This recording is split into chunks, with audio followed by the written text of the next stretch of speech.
Hello, everyone. Welcome to the 21 Hats podcast. I'm your host, Lauren Feldman. 6 years ago, Kate Morgan walked away from the sale of her business just days before closing. Since then, she's endured some rough stretches, fighting through the pandemic and a slump in the software sector where many of her clients live. She's managed to stay profitable, and she sees lots of opportunity ahead, but the grind has worn her down. After years of pushing, adapting, and holding on, she says she's had enough. She believes a strategic sale makes the most sense, and she's working her network to find the right buyer. This week, she talks through her plan with David C. Barnett and Ted Wolf, two owners who, unlike most, have actually sold businesses and lived with the consequences. They push Kate to think carefully about her options and the pitfalls that trip up so many owners. Plus, one reason Kate is ready to sell is that she's recently published a book and she'd like to devote more time and energy to accepting speaking opportunities. As it happens, Ted has written 2 books that he's trying to figure out how to get published. Kate and David compare notes on the very different paths they've taken. David self-publishing through Amazon, Kate paying a big fee to work with Forbes Books. Both are quite happy with the choices they made. Even in good times, owning and running a business can be a lonely pursuit. Our hope is that these weekly conversations will let owners know they are not alone in facing challenges. In fact, that's the whole idea behind the 21 Hats community, engaging with other owners to get the kinds of insight only another owner can offer.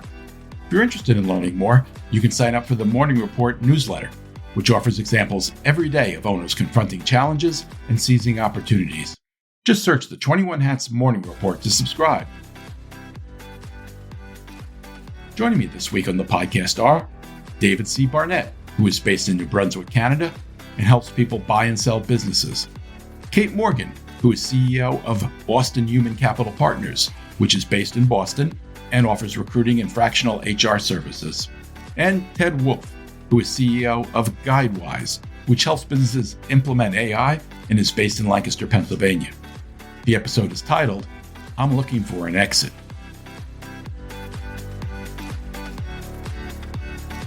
Welcome, Dave, Kate, and Ted. It's great to have all of you here.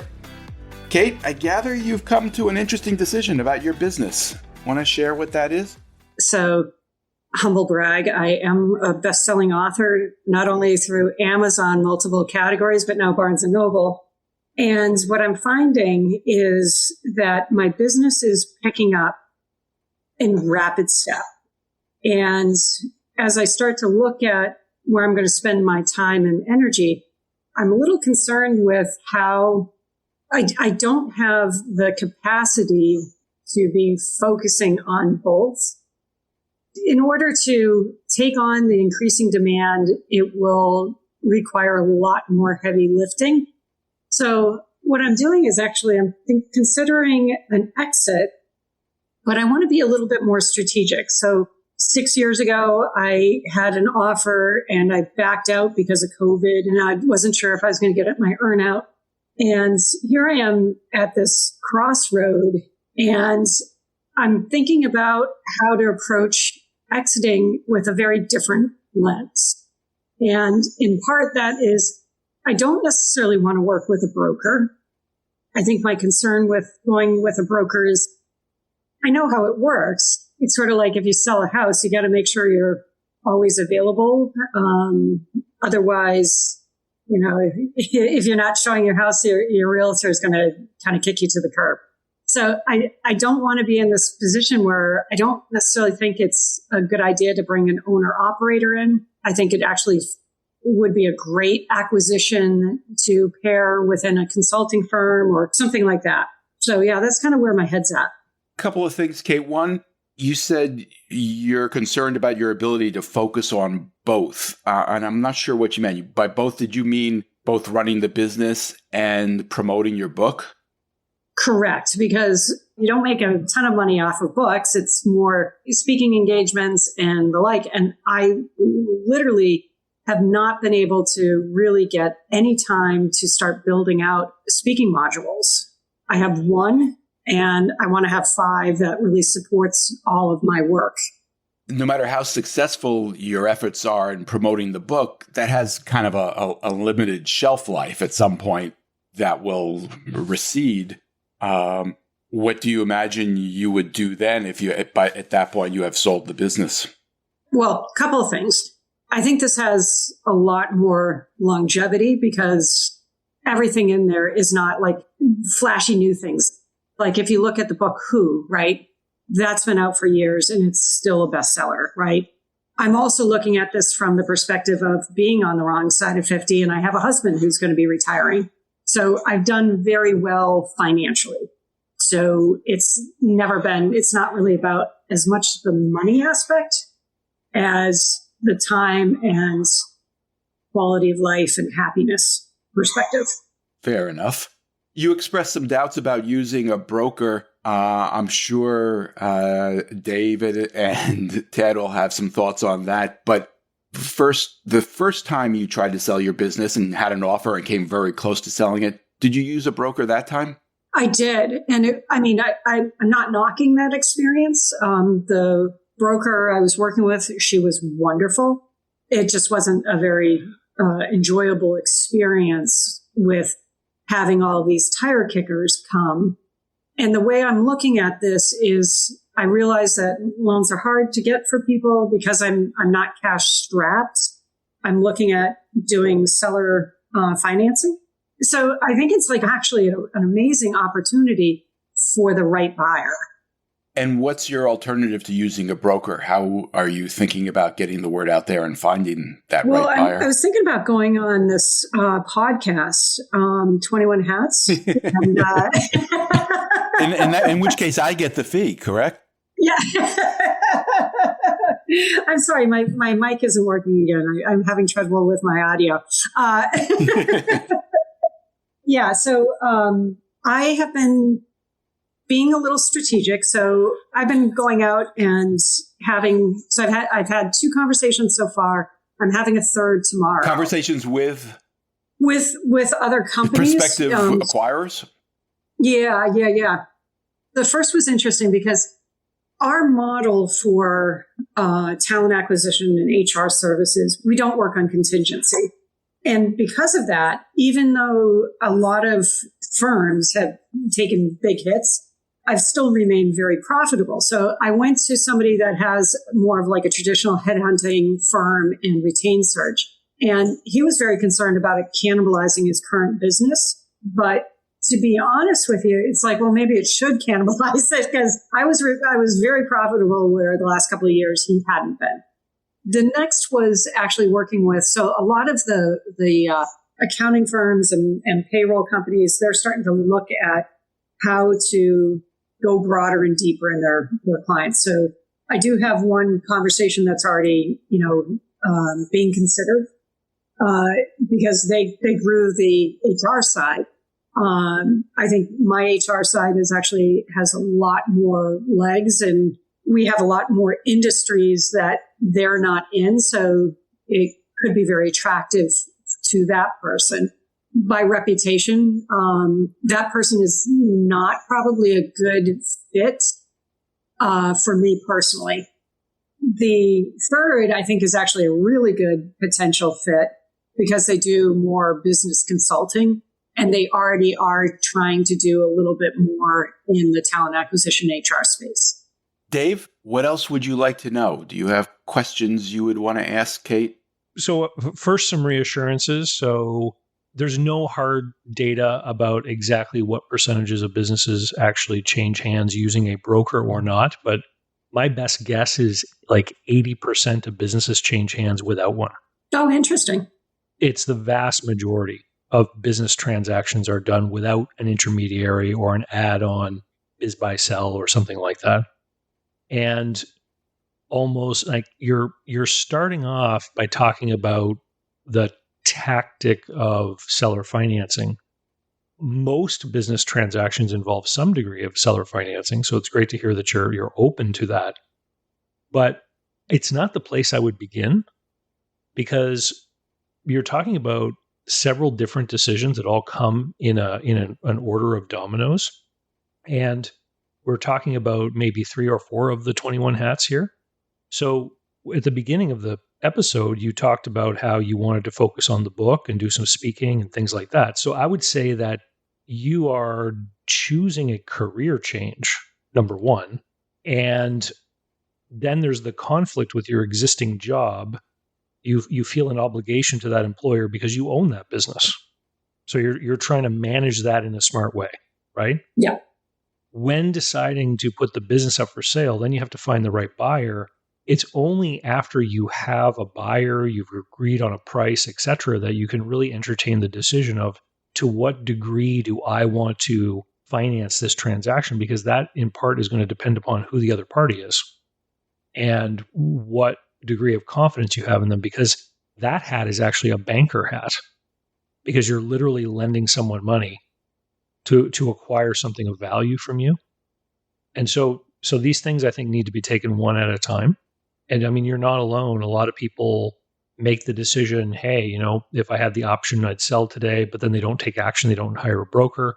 A lot of the people that I work with on the buyer side, they go out and they knock on the doors of business owners hoping to find someone who's in that position that they've decided maybe it's time for me to sell, but they haven't taken action. So they kind of get a chance to talk to that someone before a broker might.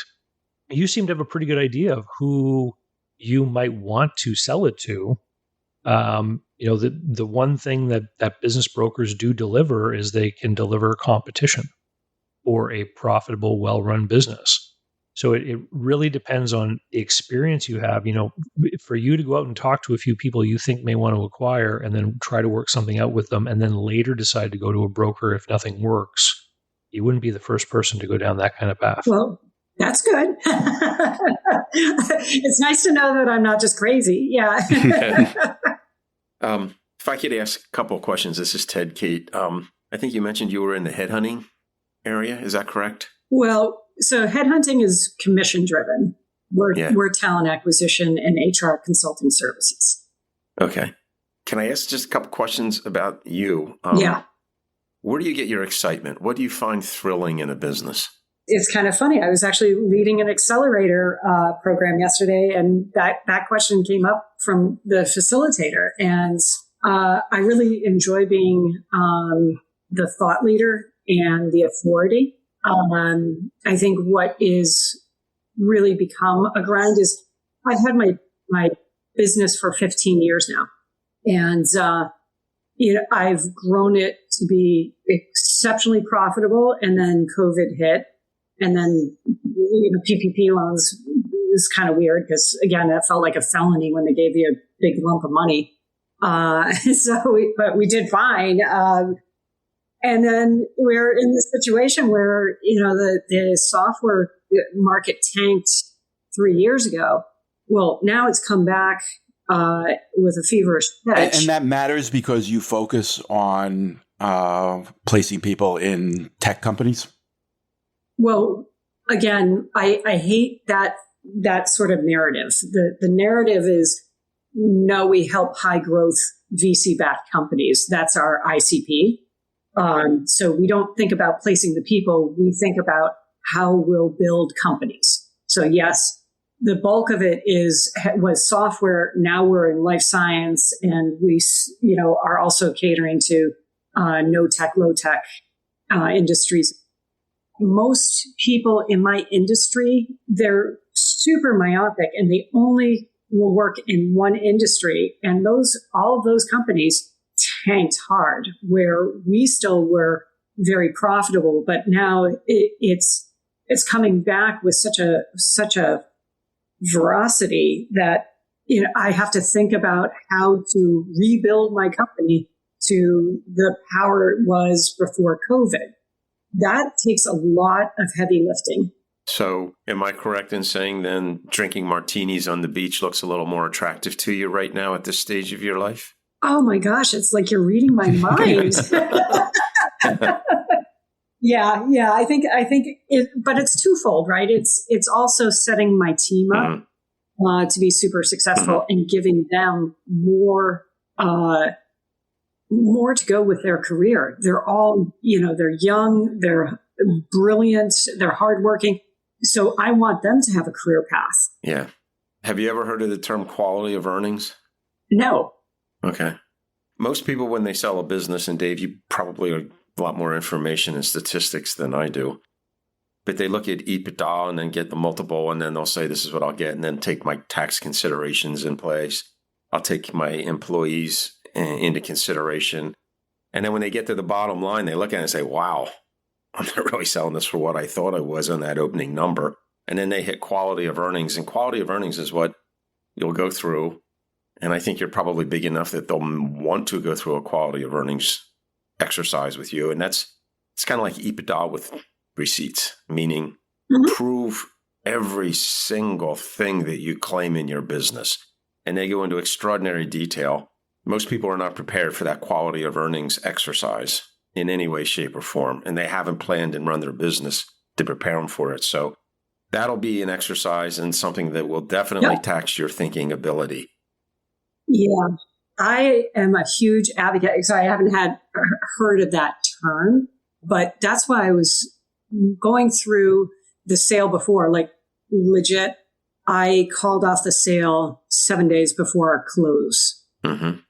So the broker was super impressed because I've really run the company so it could be as a stand-up operation without me. At that time, when I was running the company, I had so much infrastructure and people in place that I only spent 5 hours a week in the business. I had actually started a second company. Now, so I'm not really concerned about that. And because of that exercise, I also know I feel very comfortable in what I'm looking to get, which I'd rather not disclose. Yeah, that's fine. Yeah, and it's actually interesting because I think there's a lot of things that are overhead that an acquiring company could come in and do it for a lot less. You know, like I have a PEO. If a large company comes in, they could do away with the PEO. So yeah, there's lots of opportunities, I think, for a buyer to improve the cash. Like I said, it's already, I'm very profitable right now. Well, I was just going to say where you're straying, Kate, is into the area that sometimes called synergies and sometimes called blue sky, where you're talking about how a buyer will be able to make more money with your business than you can. And it could very well absolutely be true.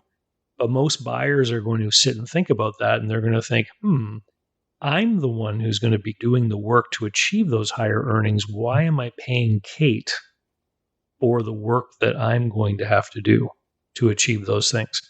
And to Ted's point, most people I sit down with and go through an evaluation with, they usually end up saying something to the effect of, wow, if I just stayed and ran it for a few more years, I'd have the same money. And they're all correct, right? My big question for you, and you're talking about your employees and how you want them to prosper and have a great career path and everything. My question is, are there any people there who you could step up and start running more of the day-to-day? Could you get back to that 5 hour a week sort of arrangement? No, it's kind of a shame. I have the best team I have ever had in 15 years. And I've worked very hard for the past 3 years in trying to get them to, they have the owner mindset, but they don't have the strategic mindset, if that makes sense.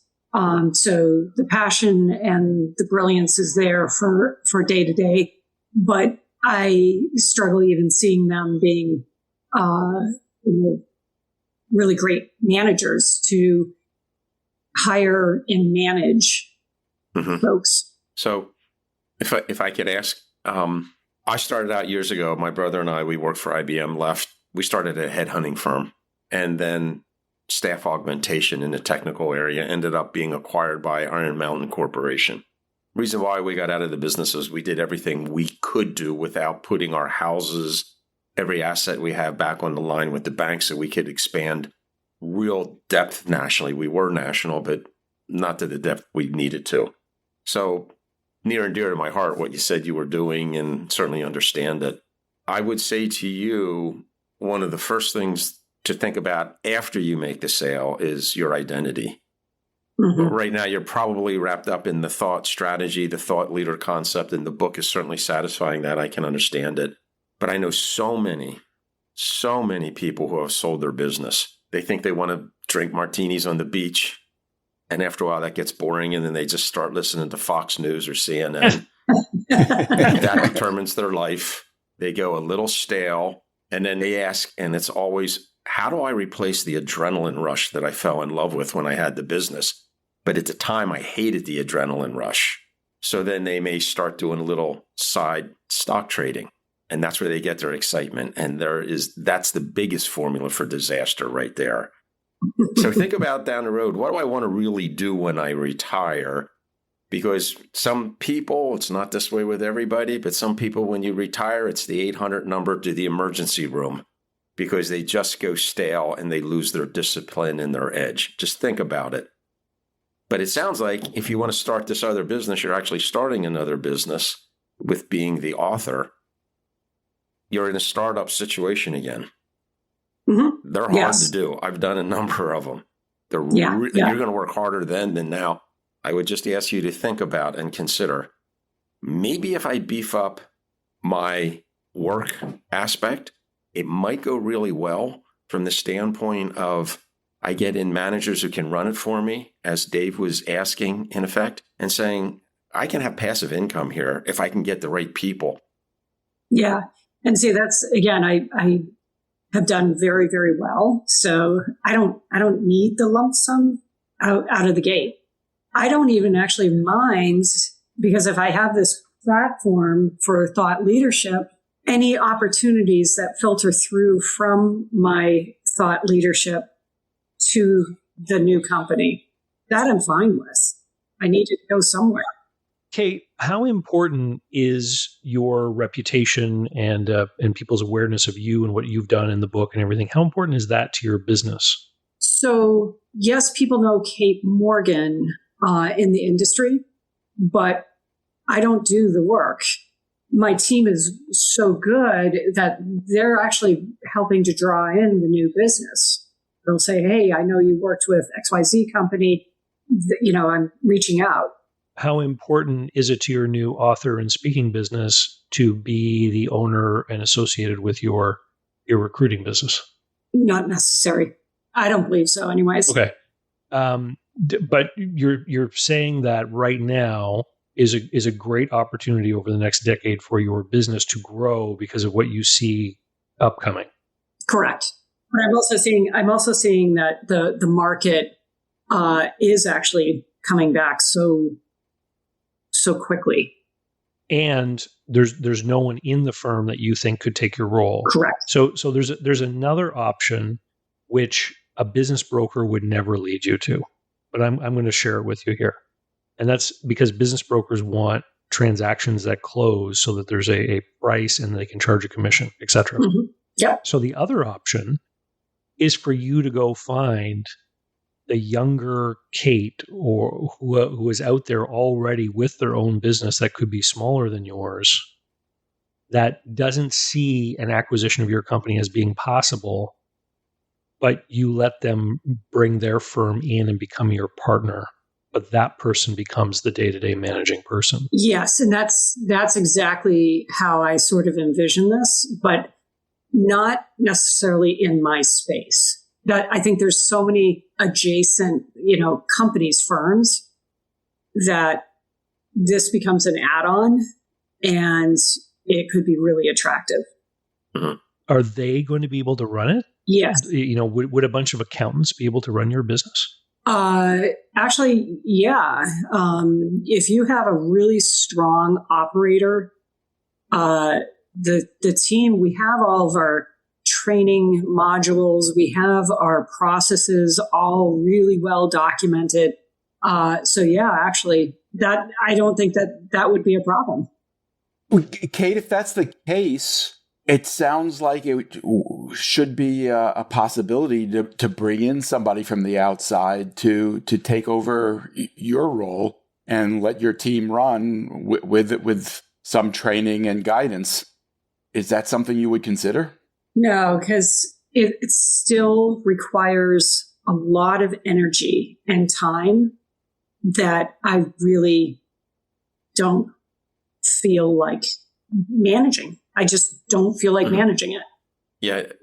Kate, I have worked with a lot of people to prepare them for an exit. And a big part of that is just honesty. And what I'm hearing is, I think you've done what you wanted to do with the business. Now you're ready for the next episode. And you kind of like burned out. You're losing the flame. You got it. Okay. So you got to be honest with yourself on that, first of all. And number two, then say, okay, what am I going to replace it with? In the book, the tour, you have some financial independence. I would just ask you to think about financials from the standpoint. I know many people who have sold a business and they lost what they earned on it. And we don't know what's going to happen with business in the future with AI and all of those other things that are going on. So just refortify and re-examine that whole financial aspect, number one. Number two, your identity. Your internal operating system, you certainly seem like you're an idea person. You're certainly smart enough to some of the things that you said about your business. I understand, because having a very similar business, I think you get all that. Comes down to, okay, are you ready to go out and do that startup thing? And the startup thing might be, hey, I only want to work 10, 15 hours a week, and that's all I want to do. And that's all I need to do. And if that's going to get your juices going again and keep you young at heart and mind, then do it. But make a decision and then make the decision right. Mm-hmm. Don't worry about the right decision. I know so many people that go through, Dave, I'm sure you've seen this, people that they're agonizing over the last quote unquote $1 million in a negotiation. I mean, I know somebody that was offered $50 million for their $35 million business. And they didn't accept it because they wanted $51 million. And they lost the entire deal. Yeah, you got to love people. I always say that the top reasons why people want to sell a profitable small business, the very number one reason is burnout, boredom, and fatigue. I just call it the state of mind bucket. And then there's, divorce, poor health, the need to relocate, and retirement. And I think it's great, Kate, that you're honest and understanding that you just don't want to do it anymore. I think if you can't work out a good deal with the people you're talking to, I don't necessarily think it's a business broker that you need, but probably more of an M&A mid-market advisory firm. Because what I think you would benefit the most from would be somebody who would actually sit down and create a target list of possible firms that would have great, opportunity in acquiring your business. And that could be a firm on the other side of the country. It could be an international company that wants to have an American footprint. It could be anyone. But it's not just a business broker who's going to, put a listing on the internet. Yeah. You want someone who's going to really take a strategic point of view and find the right fit to acquire your business. It sounds like your business would be the great, expansion for someone who might be big somewhere else. Yeah. Who wants to come into your marketplace. Kate, you're making very clear that you want to do this and you want to do it now. Does that mean you're willing to accept pretty much any price to get this done? No. I'm a big disciple of Annie Duke and her book Quit. So I know exactly what I need. And I think it's a very attractive deal. I think to my daughter's credit, she's like, Mom, you're undervaluing yourself. But it's because of some of these things that you guys have already pointed out that I'm willing to take the hit. What I would say to you also, Kate, entrepreneurs are usually very highly driven, emotional people and maybe have a touch of ADD to it. Very few owners who were not ADD prone. I would say to you, if that's where your emotions are and that's where your drive and you're getting that meaning and that passion is starting to come out, where I'm a meat eater, man, I'm going to get on that street and I'm going to tear it up, whatever I'm going to do. And I can't wait to get started. You have to listen to that. Yeah. I want to shift to talking about books a little bit, but first, just one last thing, Kate. Do your employees know what you're thinking? No, but it was kind of funny. We had our kickoff meeting earlier this week, and one of the guys who's been with me for 13 years, he's like, what are you thinking about, like an exit? Because I did open up that, I was going to sell 6 years ago. And, so I just kind of left it as, for the right price. But I don't want to cause them any sort of anxiety or anything like that. I think they would trust me, but I don't want this to be a distraction.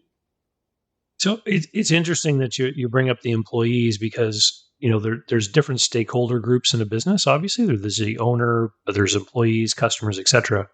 And one of the big reasons why business sales are typically secret, it's completely confidential, is because of the impact that simply the state of being for sale can have on the different stakeholder groups. Customers may worry if there's an impending change of management, etc. But when it comes to employees, we know that the vast majority of people live paycheck to paycheck and they need their income.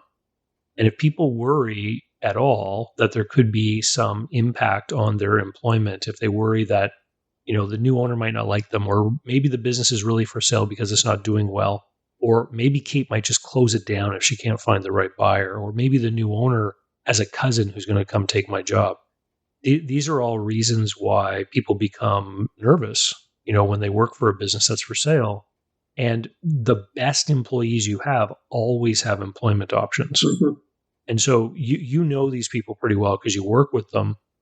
But that's typically some of the worries going through an owner's mind when they think about selling and why the whole business for sale marketplace is generally a secret market. All right, so let's talk about books. This whole thing with Kate, it was driven to a large extent by your success in writing a book. Ted, you're interested in doing something similar. Tell us what you've been thinking about here. Well, I actually wrote 2 books, business books, and I am published or not published? Not published. Have them written. And I'm sitting back and I'm saying, okay, I don't even know where to go from here. This is totally new domain to me. I don't know about it. I don't know what to do. And I'm not sure where to go. I know there's tons of people out there that say, well, we'll ghostwrite your book or then we'll help you publish or whatever. I'm not looking to become, on the New York Times bestselling list. I'm using it as a vehicle to begin building referrals, build the practice of my business, the current business I'm in out. But I don't even know where to start, to be honest with you. Well, Kate and Dave have both been down this road, although they've taken very different approaches. You've both talked about them a little bit here. Dave, why don't you tell us how you went about publishing a book?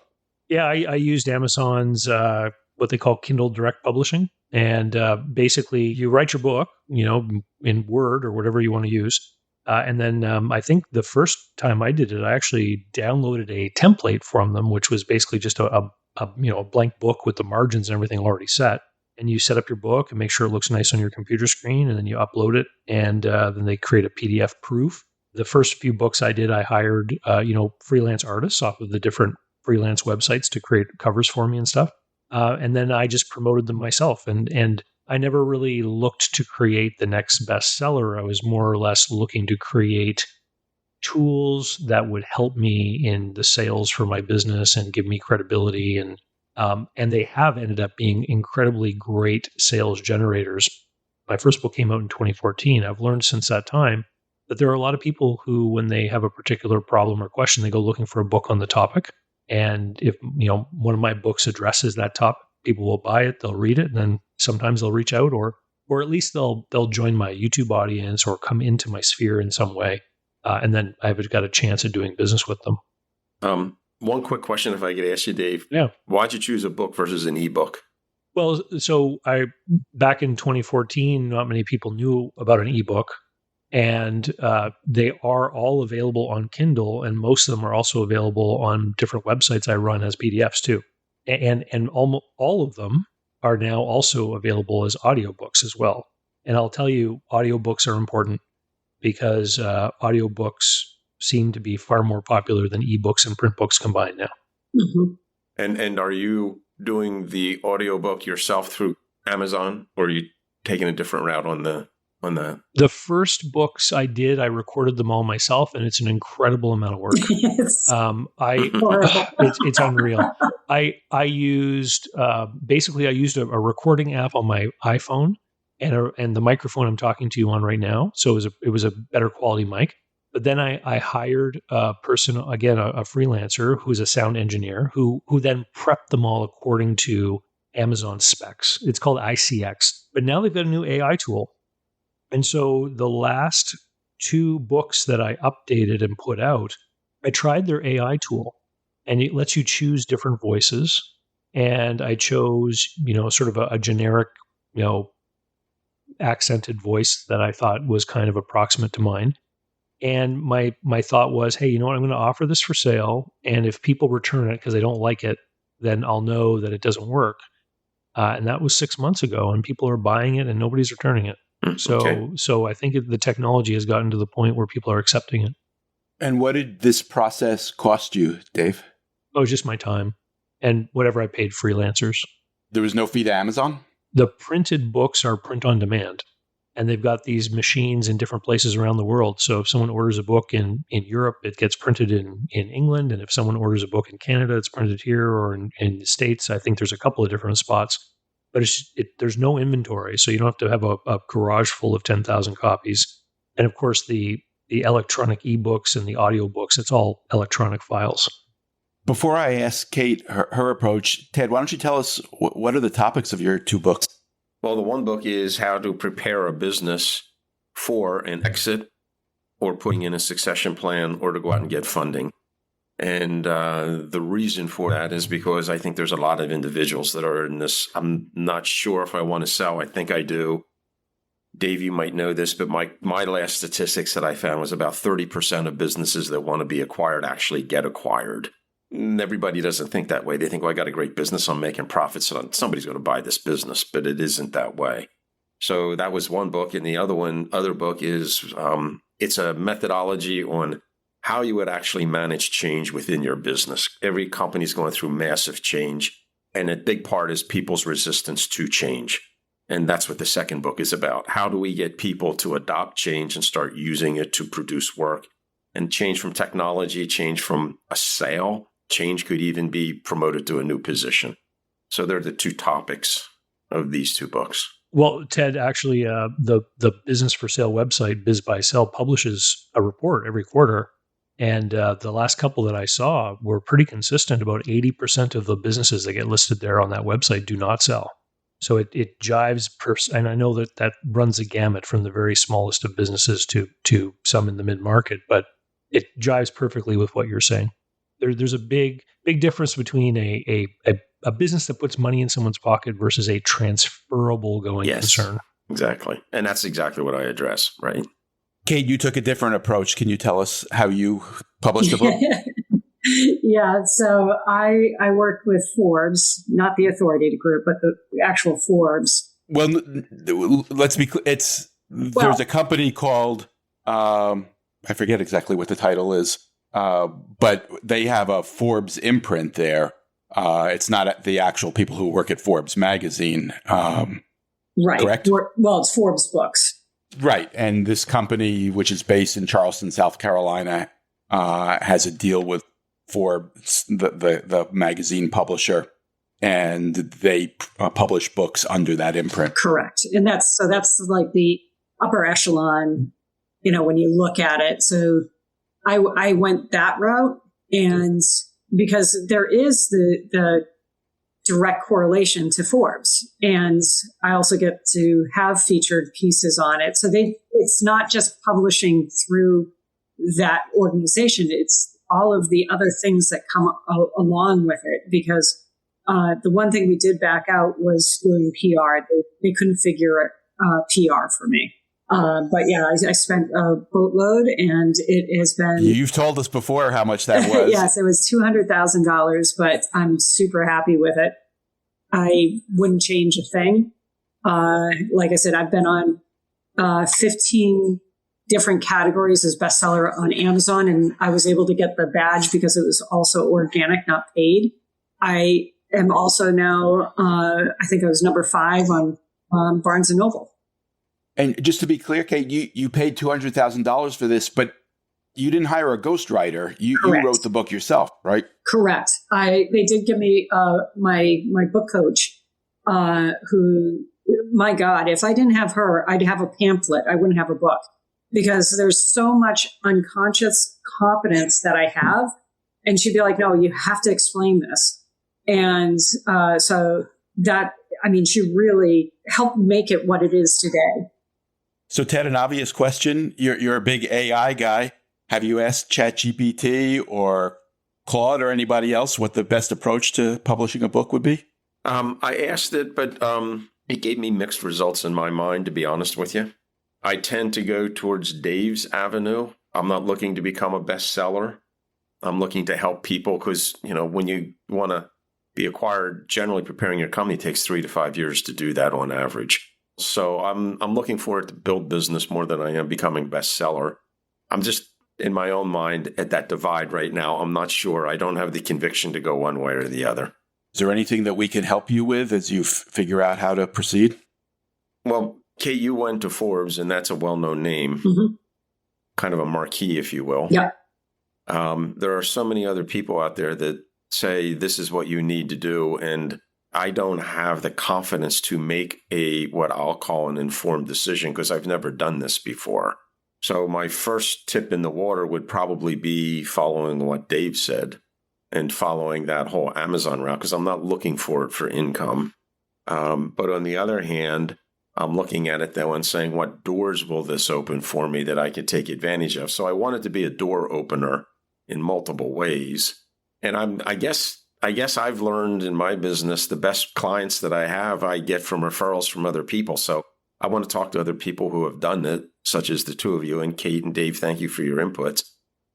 I want to be able to talk to you because you've done it. You've been down there and, you're the guide. And that's what I need to be able to get an informed decision, I think.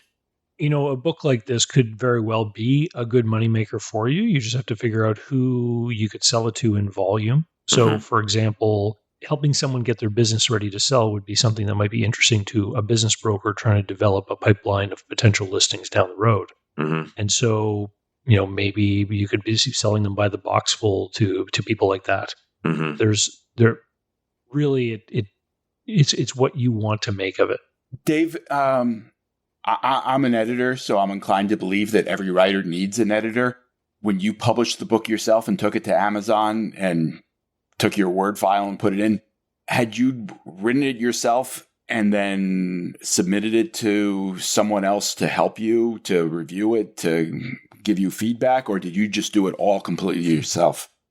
I had a series of editors that helped me over the course of time. One of them was my good buddy Aaron, who is the editor of our university newspaper, right? And who really doesn't know a whole lot about business or acquisition. So it was great because he was from outside of the space. So when he pointed out that things weren't clear or he didn't understand what I was talking about, it made for some really great edits that I thought improved a couple of the books quite tremendously.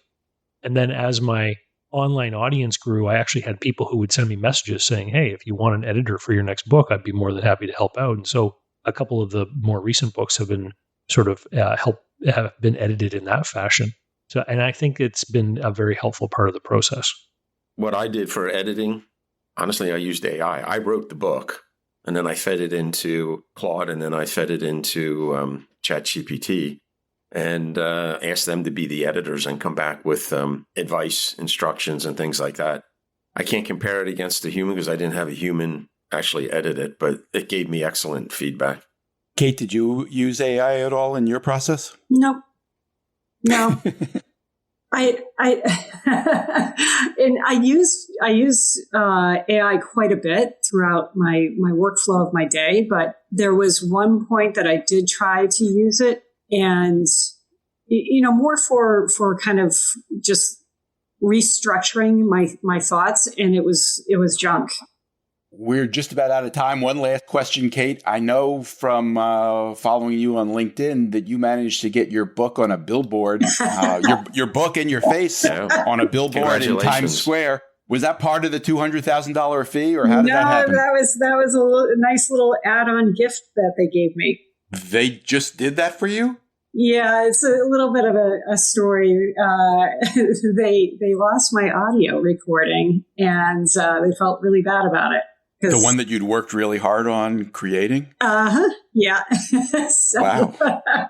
Yeah, it was a pretty big oops. And to be honest with you, I got my royalty statement. I'm pretty sure it didn't help my book sales, but I will tell you my ego through the roof. You don't think the billboard had an impact on sales? I don't think so, no.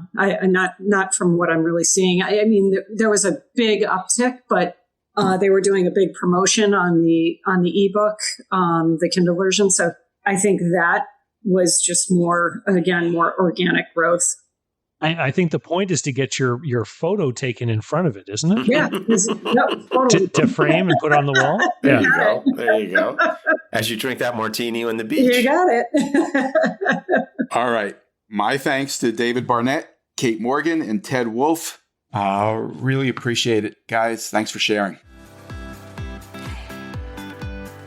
One thing before you go. Everything we do at 21 Hats is created by entrepreneurs for entrepreneurs to help us all learn together. If you get something out of listening to these podcast episodes, consider joining the conversation.